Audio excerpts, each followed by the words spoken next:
In the fading glow of the 1980s, when the world still trembled under the long shadow of the Cold War, there emerged a cinematic warrior unlike any other, a man forged by conflict, haunted by loss, and destined to become a symbol of resilience. His name was John Rambo. By 1988, audiences across the world already knew him, the scarred veteran who fought not for medals, not for glory, but for survival. When Rambo III arrived, it was not just another action film. It was a larger-than-life spectacle, a visual roar of gunfire and moral questions echoing across deserts and political fault lines. The story begins in Thailand, far from the chaos of the modern world. Here, Rambo has found a fragile peace, a simple life in a monastery, and a silent partnership with the monks who ask nothing of him but his labor and humility. For the first time since Vietnam, the soldier has laid down his weapons, trading the scream of bullets for the stillness of meditation. But peace, for a man like Rambo, is never more than temporary. The ghost of war always finds its way back. When Colonel Samuel Trautman, his longtime mentor, and the only man Rambo ever truly trusted, arrives with a mission, the fragile quiet shatters.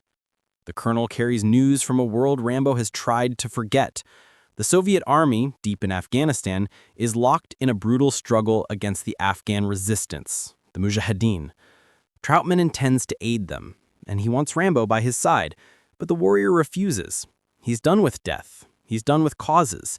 Yet destiny rarely takes no for an answer. Trautman goes alone, and soon word reaches Rambo, the colonel has been captured. What follows is not merely a rescue mission. It's a descent back into the madness of war. The story that unfolds in Rambo III is one of vengeance, redemption, and the eternal return of violence to those who know it best. The film is directed by Peter McDonald, following Ted Kotcheff and George P. Cosmatos, who had shaped the first two entries. This change behind the camera mirrored the transition within Rambo himself. The first film, First Blood, was a tragic reflection on a soldier's trauma.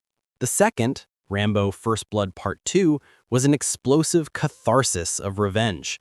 But Rambo III, it was something grander, a cinematic war machine set loose on the world stage. The budget swelled to around $63 million, making it one of the most expensive movies ever produced at that time. The result was both dazzling and divisive. Visually, the film exploded with spectacle. The Afghan desert became a battlefield of fire and smoke, captured with sweeping helicopter shots and pyrotechnic bravado. The action sequences pushed every limit of practical filmmaking, explosions so large that they entered the Guinness Book of World Records as the most extensive explosion sequence in film history up to that point. Every frame dripped with 1980s excess, the sweat-streaked muscles, the glint of a knife against sunburnt skin, the solitary hero framed against vast emptiness. Yet beneath the action, there was a story of loyalty between soldiers, between nations, and between one man and his own code. Rambo's mission to rescue Trautman from Soviet captivity served as the backbone of the plot, but it also symbolized a deeper conflict. Could a man built for war ever escape it? Could a soul forged in violence find peace in a violent world? The movie's development itself was a battlefield. Stallone, who co-wrote the screenplay, was deeply involved in shaping the story. Early versions of the script painted a darker ending, one where Rambo might not survive. But Hollywood, still driven by its love of heroes who rise from ashes, insisted on a triumphant finale. The result was a film that embodied both myth and mayhem. When Rambo III hit theaters on May 25, 1988, the world was watching.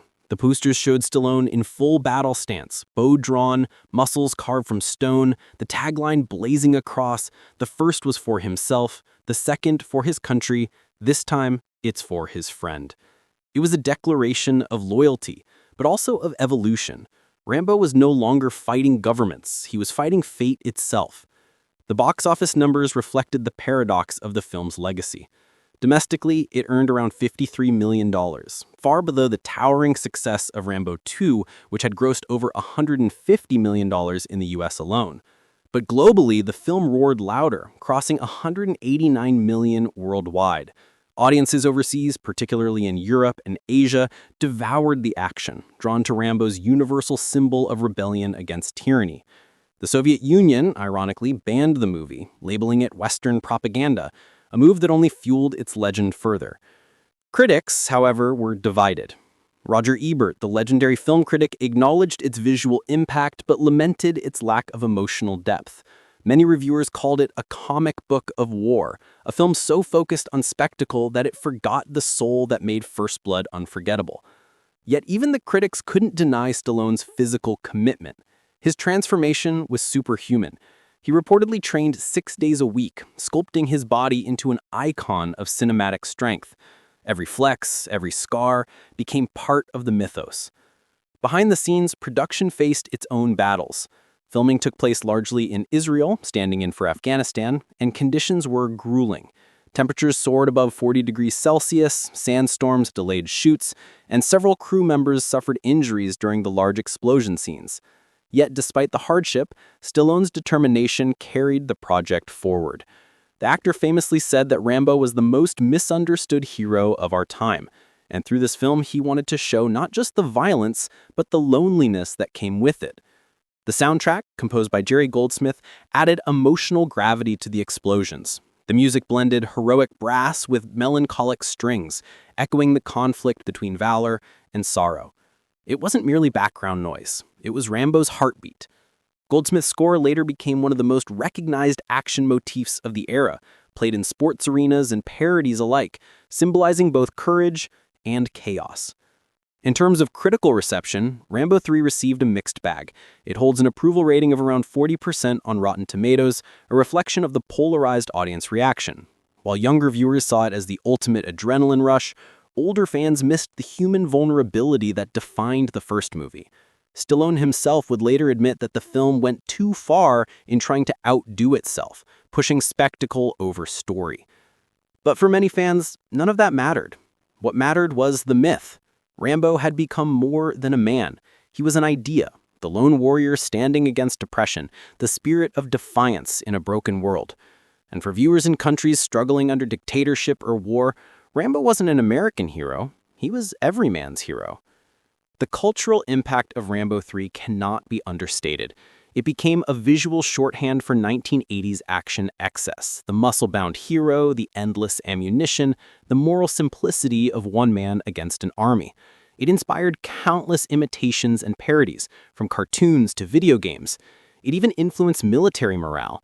Soldiers in several armies reportedly watched the movie before combat missions, drawing energy from its unstoppable protagonist. But the irony lies in history itself. The movie depicted Rambo aiding the Afghan Mujahideen, freedom fighters at the time, against the Soviets. Decades later, the geopolitical landscape shifted and the portrayal became controversial, raising questions about Hollywood's lens on real-world politics. In hindsight, Rambo III serves as both entertainment and artifact, a time capsule of an era when the lines between good and evil were drawn in bold cinematic strokes. Financially, the film's returns were respectable but not explosive. The massive production costs, international distribution, and marketing expenses left its profit margins thinner than expected. However, the Rambo franchise as a whole remained a golden asset for Carolco Pictures, the studio behind it. Merchandising, VHS sales, and television rights would eventually turn Rambo III into a profitable venture, particularly through the booming home video market of the 1990s. Behind every frame of Rambo III lies an unspoken philosophy, that strength and pain are inseparable. Rambo doesn't seek glory, he seeks meaning, and in that search he becomes something more than a soldier. The film, for all its explosive bravado, carries the quiet tragedy of a man who cannot stop fighting because the world will not let him rest. As Part 1 closes, Rambo stands once again at the edge of war. The desert wind carries whispers of vengeance and loyalty. His mission to rescue Trautman is about to ignite a firestorm that will test the limits of human endurance. What began as a reluctant return to conflict will soon become a war that defines the legend itself. But before the explosions, before the battles that shake mountains and hearts alike, there lies a moment of stillness, the calm before the storm. The world may have moved on, but Rambo has not. Somewhere in the distance, the echo of his past calls once more. And when it calls, he answers. Because for John Rambo, peace is just the pause between wars. The second part of Rambo III begins amid the dry, sunburnt mountains of Afghanistan, where the stakes are higher than ever. Rambo and Colonel Trautman have narrowly escaped the Soviet fortress, their bodies battered but their will unbroken. Yet the war is far from over. The Soviet army, led by Colonel Zysin, is relentless, determined to crush the Afghan resistance and capture Rambo at any cost. The desert becomes both ally and enemy. Every sandstorm, every jagged canyon tests their endurance. But beneath the chaos, a bond deepens between Rambo and the Afghan freedom fighters. They are men fighting for their homeland, their families, their right to exist. And though Rambo is not one of them, he shares their understanding of struggle. For the first time in years, he fights not for revenge or survival, but for others. The aftermath of escape. In the opening scenes of Part 2, Rambo tends to Trautman's wounds inside a cave, using primitive tools and his deep knowledge of survival medicine. The firelight flickers across the cave walls, illuminating the pain etched into both men's faces. Trautman, ever the soldier, insists they continue the mission to deliver weapons and support to the Mujahideen forces still resisting Soviet oppression. Rambo, however, knows that survival is the first objective. "We finish this once we live through it," he says quietly, wrapping a bandage around Trautman's arm. Soon after, Soviet helicopters thunder across the horizon. The desert echoes with explosions as Soviet jets bomb nearby villages. Rambo and Trautman watch helplessly as innocent people flee, reminding them what's truly at stake. The destruction reignites something dormant inside Rambo, the fire of justice. No longer content to merely escape, he vows to take the fight directly to Zysin's army. The Battle of the Mujahideen. Rambo meets with Masood, a respected leader among the Afghan fighters. They discuss strategy inside an underground hideout filled with weapons, maps, and the haunting faces of men who have lost everything. Rambo listens more than he speaks, absorbing the suffering around him. When one of the fighters says, "We fight for your friend. We fight for our land," Rambo replies, "Then we fight together." This alliance sets the stage for one of the most impressive action sequences of the 1980s cinema, a large-scale battle combining horseback charges, tank explosions, and helicopter assaults. The film's cinematography captures the sweeping scale of the conflict, blending chaos and heroism. Rambo, armed with his signature bow, a rocket launcher, and sheer determination, becomes a one-man army. The explosions are massive, practical effects sending real fire and debris into the sky, a reminder of a time before CGI dominated action movies. Despite being outnumbered, the Mujahideen fight fiercely. The camera follows Rambo weaving through dust clouds in enemy fire, taking down soldiers with ruthless efficiency. The choreography, though exaggerated, mirrors Rambo's evolving role, no longer just a survivor, but a liberator. The capture and rescue. In a daring move, Rambo infiltrates a Soviet outpost to steal ammunition and medical supplies, but the Soviets ambush him. Captured and dragged before Colonel Zysin, he endures interrogation and mockery. Zysin, representing the cold machinery of empire, attempts to break Rambo's will. "You are nothing but a relic. The world no longer needs men like you." Rambo's response is silence, his eyes filled with defiance. He doesn't need words. His resilience speaks louder. Before the Soviets can execute him, Trautman leads a surprise counterattack with the Mujahideen, storming the camp in a blaze of gunfire. The rescue sequence reaffirms the mentor-student bond that anchors the entire franchise. Trautman's loyalty mirrors Rambo's own, both willing to risk everything for one another. As they flee under heavy fire, Rambo commandeers a Soviet tank. What follows is pure cinematic adrenaline, an over-the-top yet iconic sequence where Rambo drives the tank head-on towards an incoming helicopter. The two machines collide in a fiery explosion, a symbolic clash between human courage and mechanical power. Against all odds, Rambo survives, emerging from the wreckage covered in dust and blood, but standing tall. Themes of brotherhood and redemption. Beyond the explosions and one-liners, Rambo III delves into deeper, emotional, and philosophical layers. The heart of the film lies in the relationship between Rambo and Trautman. Their bond transcends rank and nationality. It's one forged in survival, pain, and mutual respect.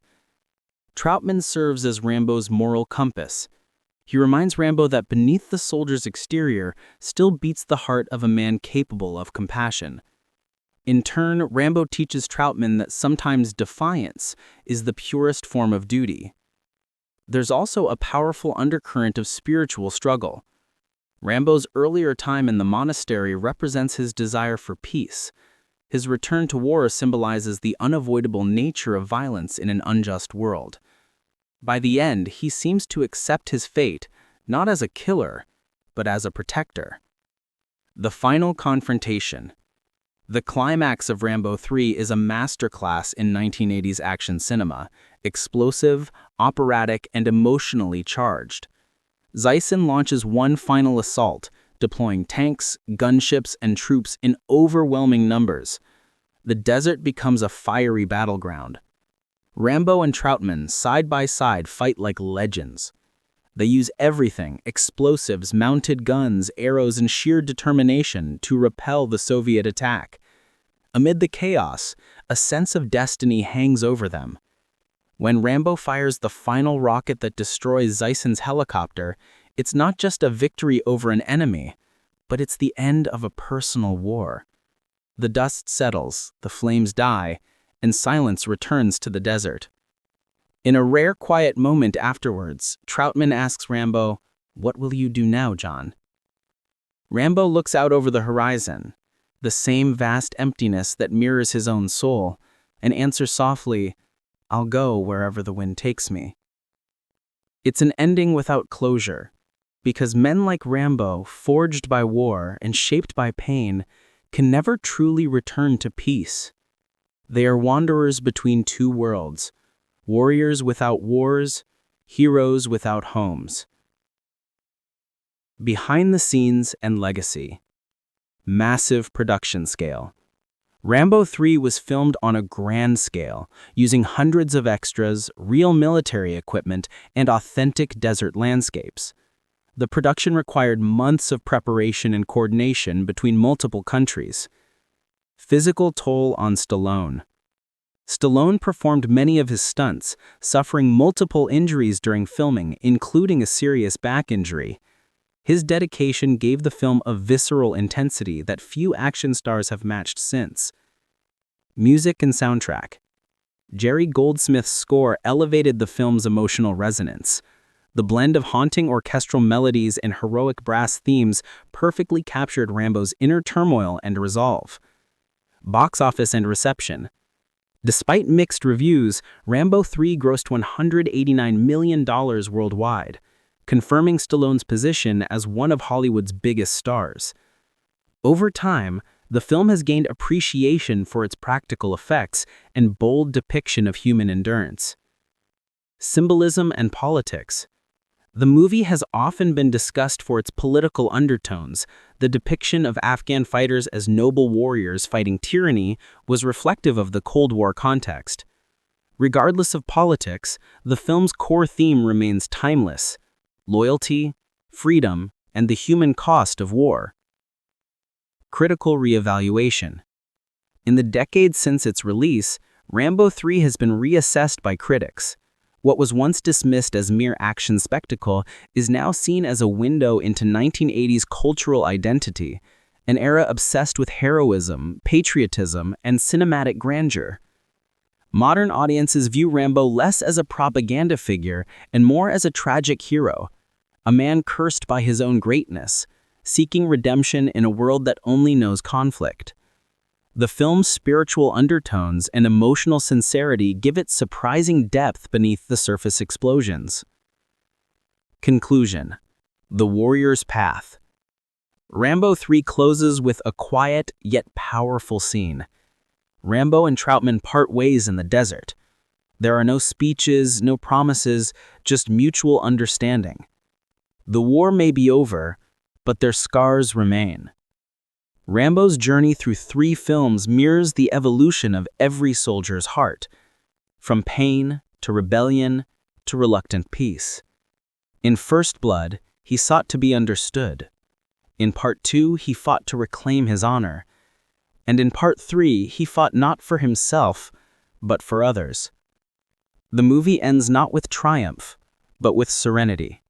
Rambo walking alone toward an uncertain horizon, his silhouette framed by the burning sun. And in that moment, Rambo III achieves what few action movies do. It turns the